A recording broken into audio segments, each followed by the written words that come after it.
Uterine fibroids क्या होते हैं? यूट्राइन फाइब्रॉइड्स, इनके लक्षण क्या होते हैं? क्या ये किसी प्रकार का कैंसर होता है? इसका इलाज क्या होता है? और क्या हर फाइब्रॉइड को इलाज की आवश्यकता होती है? आज हम इन्हीं सारे सवालों पर बात करेंगे। नमस्कार, मैं डॉक्टर प्रीति भदौरिया, स्त्री रोग विशेषज्ञ और gynae laparoscopic surgeon, Apollo says hospital Bhopal से। फाइब्रॉइड गर्भाशय में होने वाली एक प्रकार की गांठ होती है। ये गर्भाशय की मांसपेशियों से विकसित होने वाली एक नॉन कैंसरस गांठ होती है। इसको रसोली भी कहा जा सकता है।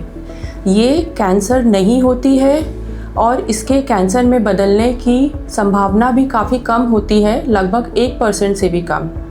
रिप्रोडक्टिव एज ग्रुप यानी कि 30 से 50 साल की उम्र की महिलाओं में ये एक आम समस्या है। 50 साल तक की आयु की महिलाओं में लगभग 70 से 80% महिलाओं में ये फाइब्रॉइड देखा गया है, लेकिन सभी को लक्षण नहीं दिखते हैं और सभी को इलाज की ज़रूरत नहीं होती है। फाइब्रॉइड एक हो सकता है या एक से ज़्यादा हो सकते हैं। फाइब्रॉइड का आकार मटर के दाने जितना छोटा हो सकता है या एक बड़े तरबूज के समान बड़ा हो सकता है। फाइब्रॉइड के लक्षण क्या होते हैं? फाइब्रॉइड का मुख्य लक्षण होता है पीरियड्स के समय ब्लीडिंग का ज़्यादा होना या ब्लीडिंग ज़्यादा लंबे दिनों तक चलना या साथ में थक के आना। साथ में ब्लीडिंग के साथ पेट के निचले हिस्से में बहुत तेज़ दर्द होना या ऐंठन होना, या ये भी हो सकता है कि पेट के निचले हिस्से में एक भारी सा दबाव या एक भारीपन या दर्द लगातार बना रहे।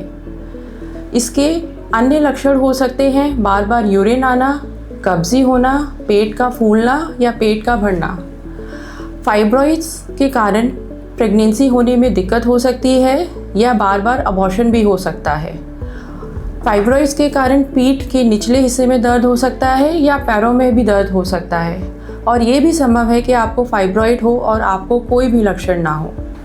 फाइब्रॉइड्स का पता कैसे लगाया जा सकता है? अल्ट्रासाउंड या सोनोग्राफी जांच द्वारा इसको आसानी से देखा जा सकता है।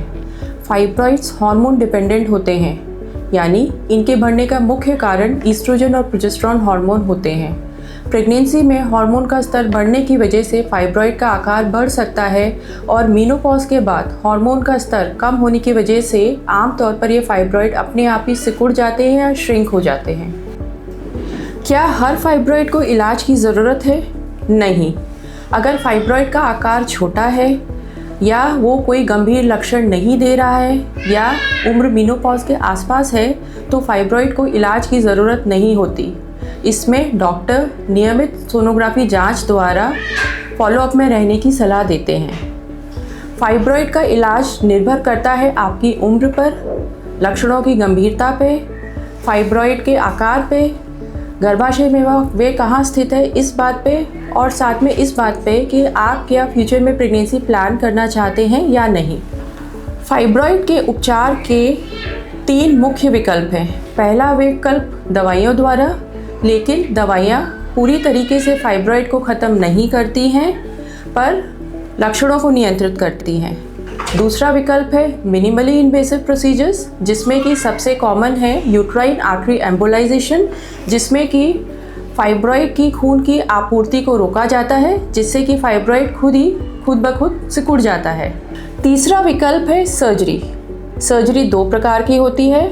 एक होती है मायोमेक्टमी, जिसमें कि सिर्फ फाइब्रॉइड को निकाला जाता है और गर्भाशय को सुरक्षित रखा जाता है, लेकिन इसमें दोबारा रसोली बनने की संभावना होती है।